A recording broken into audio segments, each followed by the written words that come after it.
Hello, everyone, and welcome to our breakout session, Gender Equity, Affecting Change in the Staffing Industry. I'm Kip Wright. I am the chairman of Inspyr Solutions, an IT staffing company, and I'm also a proud board member of the Women Business Collaborative. Today, we have an exciting session to share with you with our four panelists. I'll get to them in just a moment, but let me kind of kick off the topic of the session itself. Equity and pay, position, and power for women in business. That is what is the guiding purpose for the WBC, and frankly, a key driver behind the formation of the first industry work stream within the WBC, which is the staffing and executive search work stream. Our work stream is focused around affecting equity balance and equity progress within our industry. And we've made some tremendous progress along the way. And we'll share some of the insights and observations from that. But more specifically, we have made the progress in a large part due to the participation of 3 of our industry association partners and our research agency partners who have brought us the network, the access, the connection, frankly, the exposure that is necessary for us to make the changes that we've made. So joining me today is a panel of representatives from those 4 agencies. We have Joanie, Bily, who is the incoming chair of the American Staffing Association, Teresa Delibert, who's the chairwoman of the National Association of Personnel Services, Sona Sharma, who is the chief marketing officer of TechServe Alliance, and Francesca Profeta, who is one of the key analysts at the Staffing Industry Analysts. Welcome, everyone. If you wouldn't mind, I'm going to kind of go around very quickly and ask each of you to introduce yourself very quickly, because I know in addition to roles within these associations, you've also got other activities as well. So Francesca, would you start us off? Yes, of course. Pleasure to be here, everybody. So my name is Francesca. I'm a research analyst for Staff and Industry Analysts. I cover major markets in Europe and APAC, but for the last 2 years, as a sector, I cover diversity, equity, and inclusion in staffing and the wider contingent workforce, which obviously has encompassed women in staffing as well. Great. Joanie. Yes. Hi. Hello, everyone. Great to be here. In addition to being the incoming chair and a board member to the American Staffing Association, I'm also the chief experience officer at EmployBridge, and ran a division for EmployBridge for many years, which is under the brand Remex. And if you've checked out the book, Together We Rise, we might talk about that a little bit later. I'm also one of the contributing authors to that book as well. Yeah, fantastic effort. We are going to touch on that today. Teresa. Hi, I'm Teresa Delibert, and I am an independent recruiter. I am independent up in upstate New York, and I am the chairperson for NAPS. And I have my background is that I have been on the Rochester Women's Network, which is one of the very first women's networks. It was formed out of Kodak, Xerox, and Bausch & Lomb, who were headed up in Rochester. So I spent 12 years on their board doing some work for them. Great. And now bringing that to NAPS. Great, fantastic. And last but certainly not least, Sona. Thank you, Kip. I'm excited to be here on this panel. Well, as Kip said, I'm with TechServe Alliance. We are a trade association for IT staffing and engineering staffing companies. Been with TechServe for about 1.5 years now, but certainly not a stranger to the industry and to TechServe.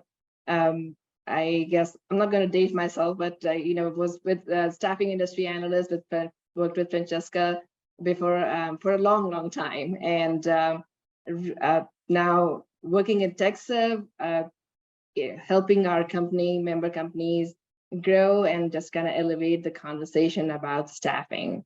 And that's our main goal. Yep, Sona and I have known each other for a long time, so that tells you how long I've been in the industry as well. Let's not date ourselves, like I said. Okay.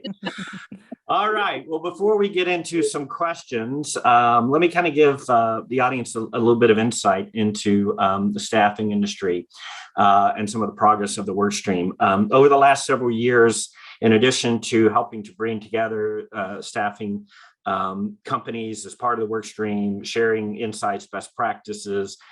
We put on and conducted an annual benchmark survey, a survey within the staffing industry itself to measure and to basically understand some of the nuances associated with the industry and with gender equity within the industry. And we've seen some really interesting results over that period of time.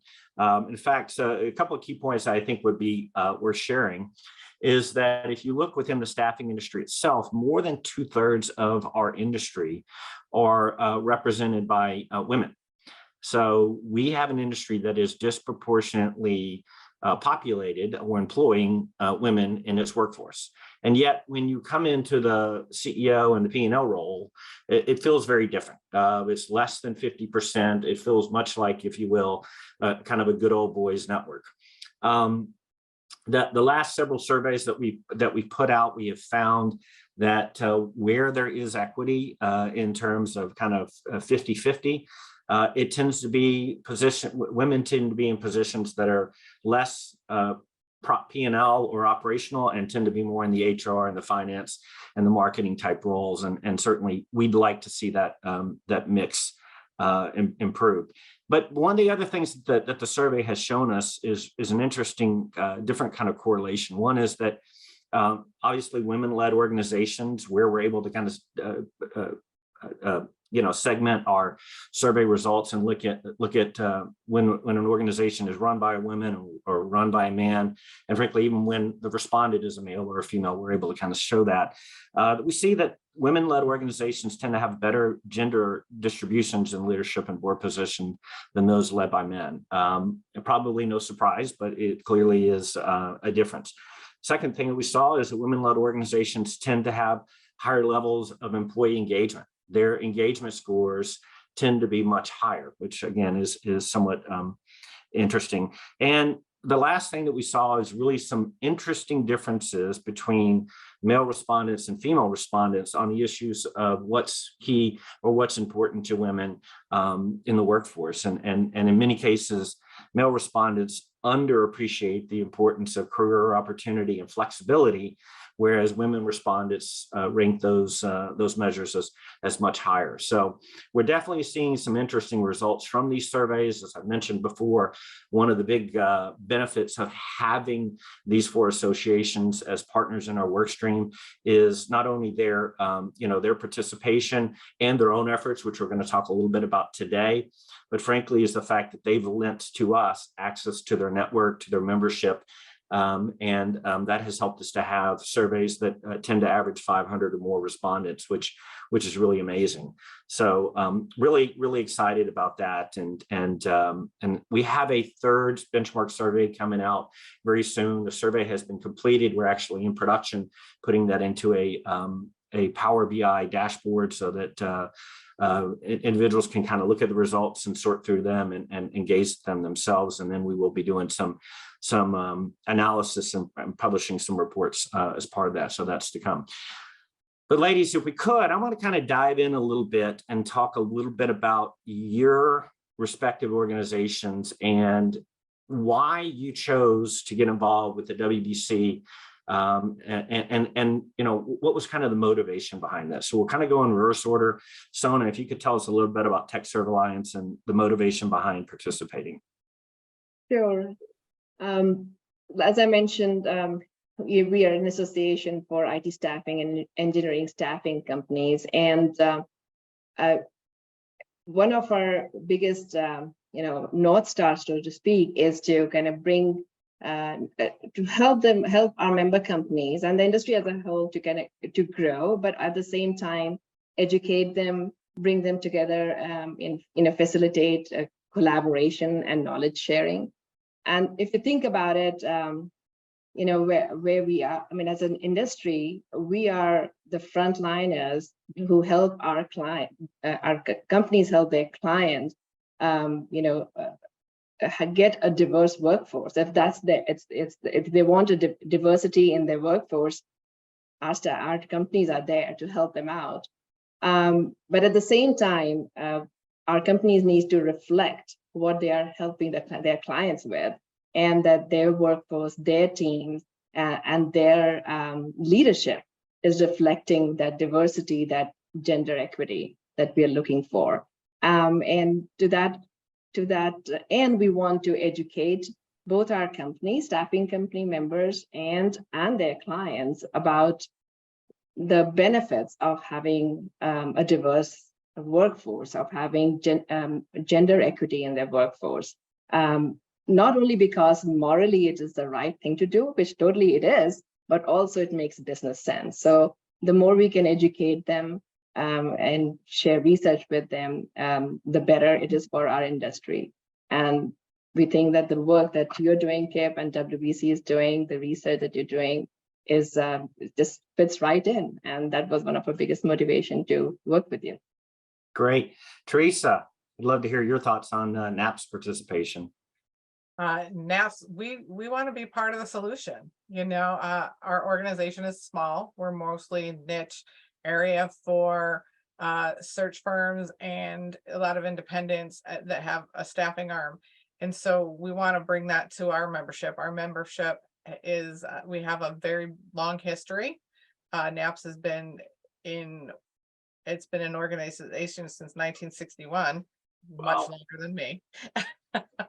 But you know, we've got the history and we've seen it change, and we want to bring that to, we want to give that information that we have and share that with you guys and take back what we can to our members. Yeah, fantastic. Joanie, we've been overwhelmingly pleased with the support of ASA. Tell us about the motivation there. Yeah, you know, ASA has really made a commitment to women, developed a council which came from some of the female ASA board members back in 2015. And then they officially launched the Women in Leadership Business Council, which is a group of women volunteers in the industry, really to mentor and coach and develop programs to educate and to promote women in the industry. So I think working with you, Kip, and the council just to continue to really align on promoting women. We love the opportunity to participate in the benchmark surveys, you know, from an ASA perspective. We're really championing this women in leadership cause as well, you know, at ASA. It's very important to us. I'm happy to say, and I probably shouldn't even announce it yet, but I will hint at that as we move into 2024, not only will I get to be the chair, which I'm very honored to have that role, but I'm more proud that the ASA board will have a 50-50 split of gender diversity. So it's the first time that we're going to be in that position. And I think it just speaks to the association's commitment to elevate women in the industry, and certainly an industry that's dominated by women, just to the points you made. Yeah, that's fantastic.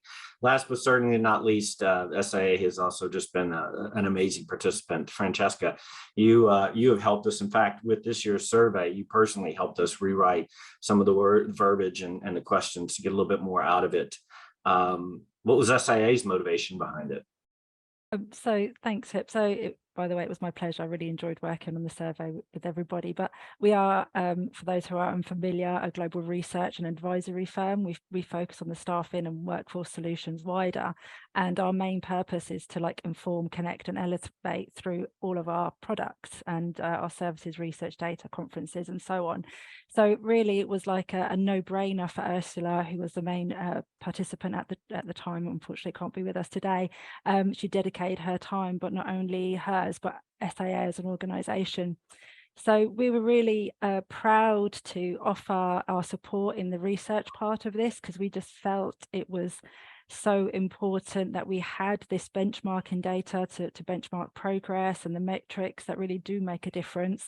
And it does inspire other leaders to provide perspective around the future of work and what we're doing there. Personally, I think as well, on a personal level, I really am very interested in the future of work and how gendered that is looking. So from a personal perspective, I really wanted to get involved on that level because of the newly created jobs that are predominantly male focused versus female focused, where do have a wider earnings potential. So I was always a little bit miffed about that and seeing if I could get involved in any way I possibly could. So yeah, that's really our motivation as a company and a personal motivation as well. Great. We have, I have to say, we've been not only are we proud and humbled and grateful for the participation of each of your 4 agencies, but I think one of the things we've seen come out of it that's kind of that we're also proud of is the level of interaction and inner workings that have built between the 4 organizations that wasn't necessarily in place before, but you see a level of connection, a level of involvement and kind of collaboration between ASA, NAPS, SIA, and TechServe that wasn't there before. And I think that's exciting too, because it kind of creates a little bit of energy and motivation. Before we dive a little bit more into this, I want to stop and do a quick panel, do a quick survey to the audience here. So if you will, if our technician would publish the survey, I want to ask the question of the audience: how much progress have we seen in business? Let's just take it outside of the staffing industry and kind of go generically.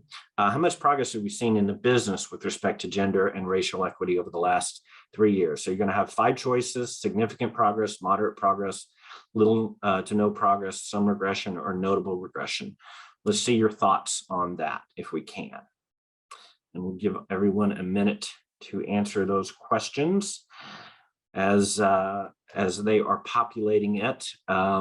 I will say, as I mentioned before, we look across our own industry, and we have, the first 2 surveys have not shown a tremendous amount of progress. There's been a little bit more in terms of board presence. We've seen that improve. But we actually saw some interesting different correlations. We saw a decrease in the percentage of women in total in the workforce within staffing after COVID. So that was a bit of a shock that the percentage had actually dropped from 67% down to 62, 63. So kind of an interesting correlation there. Do we have the results available yet? Not seeing them. All right, well, yeah, here we go. So it looks like the answers out there: moderate progress. So virtually everyone has said only moderate progress. I'd like to ask each of you, what do you think we've seen within the staffing industry in particular? Do you feel like we've made progress? Has it been significant, moderate? Joanie, could I pick on you first? You mentioned that the ASA board is now 50-50 or will be 50-50 with a chairwoman. That certainly feels like progress. What do you think? Yeah, I think when I look at ASA, I would have to say yes. Richard Walchrist definitely made a concerted effort to make that change happen, along with the board members and the association.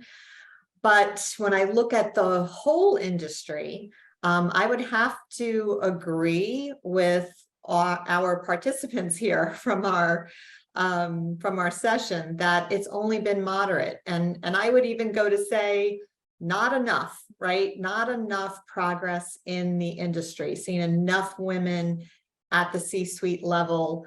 And it's surprising because when you look at the results of companies that have women, really at that CEO level, you do see higher engagement, you see strong results.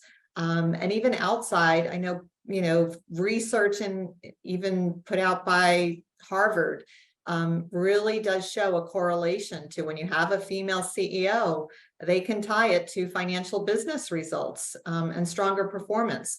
So we're not there, Kip, in my opinion, but we are. Where I do think we've made progress is we're raising awareness, and that will ultimately get us where we need to go.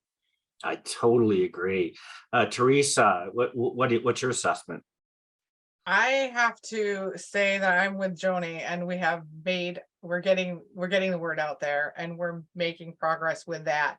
I was actually, when I joined you guys, I was actually very surprised at the data.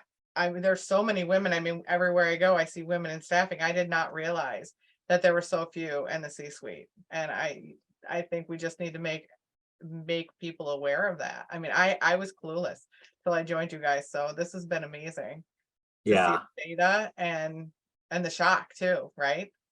Yeah, and it's interesting when we put the original work stream together, we had 3 tenets, if you will, kind of 3 key objectives: educate, activate, and elevate. And the whole idea behind the educate, or the survey, was the educational piece. And frankly, the awareness itself has, I think, been a significant improvement. And no doubt, look, I think some of the impact of COVID across so many different elements of the workforce is undeniable. And I think there's likely some progress that was lost, wasn't made with respect to the impact of COVID. I think, in many respects, kind of working from home and pushing people back into a different environment reactivated kind of stereotypical roles of male and female at home. And I don't think that some of that was constructive. So I think there's some impact to that. Sona or Francesca, any other thoughts on that particular question before we move to a couple of others? I think the sort of gender equality, as Joanie and Teresa were both saying, is the elevation of ideas and so on, but it is definitely varied. We've made some progress, but considering in many markets, especially around the world, women have actually been trailblazers of the industries. Like, we are definitely present, and in the HR industry, as you said, we are even more present. So it's surprising how the lack of progression, I would say, in the industry, but we definitely are not alone, and we do actually perform a lot better than the outside working world. I think the US national average for women CEOs is around about 21%, so we perform better than that, and also we perform better than the Fortune 500. There's only 10% of female CEOs at that level. So I think, although, yes, there's much work to be done, we should sort of not berate ourselves too much as well. That's a good I agree point. with you, Francesca. I mean, we have made progress, but yes, there's a lot more to be done, as everyone's saying. I feel that it's also, depends on the industry. I mean, if you look at the tech industry, I mean, we are right in the middle of all this conversation about pay inequity in tech, or not enough girls going into STEM, and in the middle of all this, of course, tech is also experiencing a big talent shortage, right? And then if the companies are going to ignore a certain percentage of population, or kind of stymie their growth or professional growth because of pay gaps and things like that, they are the ones who are going to lose out, because you're not going to fill the positions you really need to fill. And I feel sometimes the technology staffing industry is reflecting that too. I mean, if you look at it from the holistically and look at the segment that we serve, but again, a lot of progress has been made. We cannot deny that, but there's much work to be done. So let's talk about some of those activities that are reflecting progress, and certainly from an awareness perspective. And so I'm going to keep the mic on you for a minute. TechServe Alliance has for years been hosting, I think it goes back to 2004. If I'm incorrect on that, please let me know. But a monthly executive women's roundtable. Yeah. I know at your annual summit, you tend to also host a women's luncheon, which I'm seeing more and more men participating in kind of an effort. Yeah. So tell us about that. How did that get started? You're right, Kip. The women's lunch started off in 2004, and it was initiated by a member company, and Susan Donahoe, who leads our conference, got really involved in it, and it just kind of it took on a life of its own after that. It's one of our most popular events of the conference. It's and you're right. It just not only men, but not only women, but men also who come and participate in this. And it's basically women getting together, executives and leaders in the technology staffing world getting together and discussing their personal stories and learnings and professional stories and how, some challenges and how they overcome and the opportunities, and a lot of talk about mentorship, which I think is really important, happens over there. And then, when during COVID hit and everybody was kind of forced to be at home and we couldn't meet, we started the virtual roundtables. And now we have a monthly roundtable for executive women. And we just finished one a couple of days ago. And I have to say, I'm just kind of blown away by the trust this group has, within each other. They are technically competitors, but the conversation over there, and they're talking about business, and they're talking about, I'm getting stuck over here, how you're doing things in XYZ, and in just this collaboration and sharing that happens. It's absolutely great. Some of the other things I just want to point out, you were talking about the conference, that we also partnership with SIM, which is Society of Information Management. So these are the CIOs and CTOs of the client companies of our members. They are big proponents of diversity. And one of the things that we do is we co-host our conferences. This gives us a platform to have this dialogue with the client community also, because you want to be sure that you're kind of, you're aligned with them and in the efforts. I mean, if there's we are going to be having a workshop this year, which talks about how to set up a diversity program in your company. And so there's talent acquisition needs of these companies, and we want everybody to be kind of the client and the staffing firms to be aligned in how they're going to go about bridging this gender equity gap and make sure that they have really robust diversity programs in the company. And Francesca, SIA has certainly been a huge proponent in this area, and Joanie actually mentioned her participation and authorship in the book Together We Rise, which I feel like has become more than a book, much almost, if you will, a movement. At your last executive forum, you dedicated a half day to that book, to the survey results, to tell us a little bit about kind of your embracing Together We Rise. Well, yeah, thanks to people like Joanie and 15 other passionate, unbreakable lady leaders is what we call it in the book. You banded together and you brought around these stories that have, during COVID, where women were adversely impacted through the sectors that were predominantly impacted through childcare, like you mentioned, overlap also with automation. These were really tough times. So to receive such a lovely gift from you all, that really does empower and give us almost courage to sort of crack on. It was a great thing, and may I add, I listened to the audiobook recently as well, which is just as good. So if anybody has the opportunity to do so, I highly recommend it. So during our North American Executive Forum, we did dedicate a whole half day to Together We Rise, the next generation of women in staffing leadership. And so we had a keynote exploring the research and the data and the metrics and trends that we're seeing. We had great panel discussions. 15 of the ladies came and spoke about their portions, which was really not only moving, but really quite passionate and emotive for us.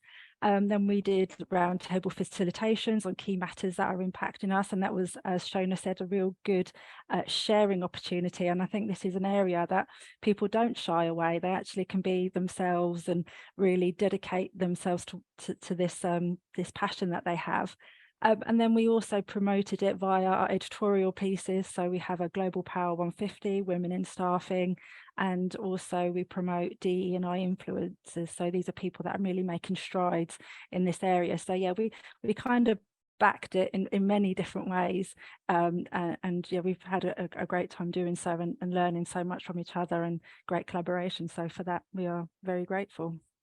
That's amazing.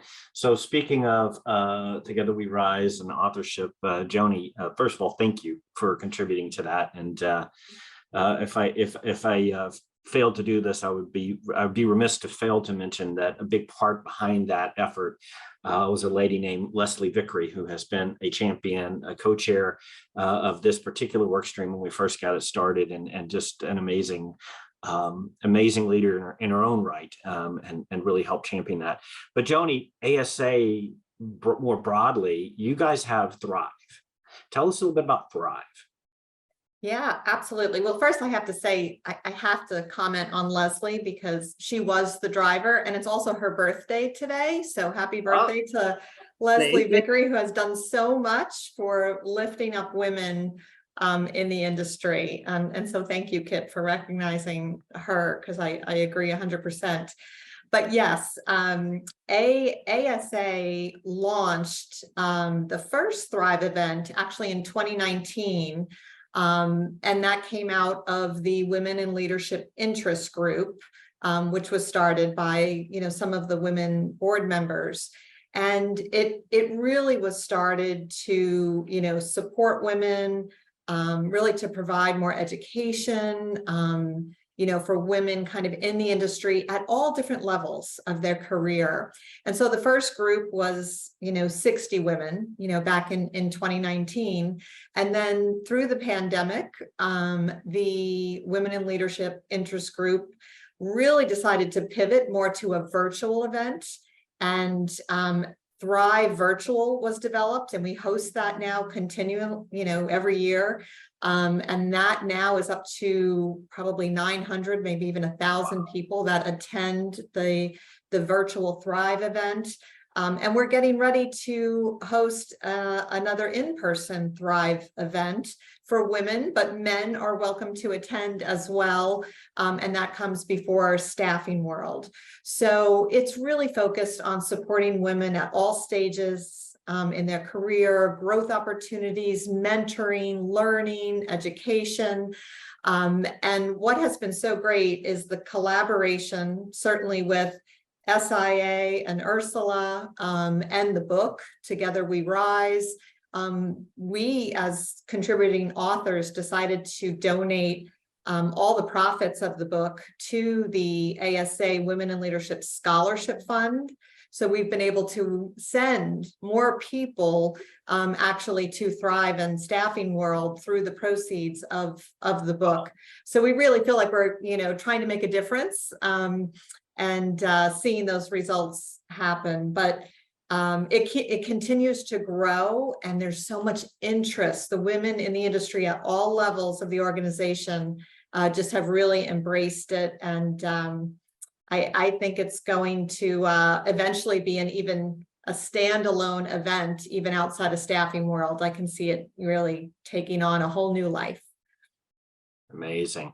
It's just, you hear this and you look back and say moderate progress from our poll or our quick survey. And I'll tell you, it certainly isn't for a lack of effort, because things you guys are doing are amazing. Teresa, you have recently helped NAPS kind of launch one, I think it's called One, specifically Women of NAPS. So tell us a little bit about the motivation behind that. How's that going? So 2019, we started out with a luncheon to see what kind of attendance we would get, and what we'd get from interest. And we had a great turnout. So of course we had it planned for the next year as well, but at our annual conference. And obviously the pandemic stopped all of that.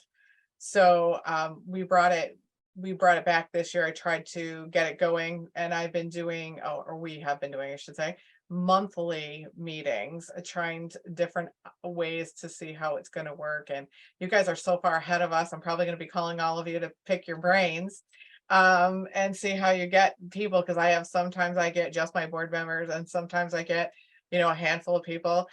but the luncheons seem to be huge. So this year in November at conference in Jacksonville, Florida, we are going to do our next luncheon, and hopefully we're going to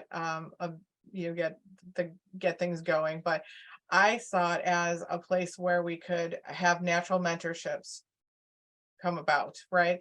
We could talk about, we could collaborate, talk about our issues that are different than others' issues, the things that have worked well for us, the things that we've struggled with as women, but also those natural mentorships. And, we always talk about mentors, and people think of mentors as being the more veterans teaching, but I think that veteran recruiters have a lot to learn from recruiters. They do it in a different way, and they do it well, and Brilliant. Yeah. we need, so I'm hoping that what's going to happen is natural mentorships that go both ways. Yeah, I think you're right. Okay, well, we're approaching the end of it, so I'm going to have each of you think about this here in a minute. I'm going to ask each of you to give me kind of your closing, if you will, charge. Kind of give us a one-liner of how can individuals who are listening in on this make a difference themselves. What would your call to action be? But before we do that, I want to put one more quick survey out to the audience. In this particular survey, technician, if you would present it for us, let's ask the question number 2, which is when will we achieve gender equity in the workforce and across workforce leadership in particular? Is it going to be 3 years, 6 years, 10, more than 10, or more than 20? And I'm going to have each of them as they're filling that out. If I would kind of come back to each of you and ask that one question, when we think about the WBC and its mission, equity and pay, position, and power for women in business, and we think about, frankly, the name Women Business Collaborative, the very fact that you guys are participating, collaborating, is a huge reflection on what the WBC believes is the importance of not just one single entity or organization making the change, but it takes a lot of different organizations. And my goodness, WBC has nearly 100 separate partner organizations committed to this, and I wouldn't even say that you guys are included in that count. So probably the number is hundreds. So it's really interesting when you think about that we truly are living that out, and this is a reflection of it. So if we look kind of at what the audience said, we asked them, when do we think that we're going to achieve gender equity? 66% say within the next 10 years.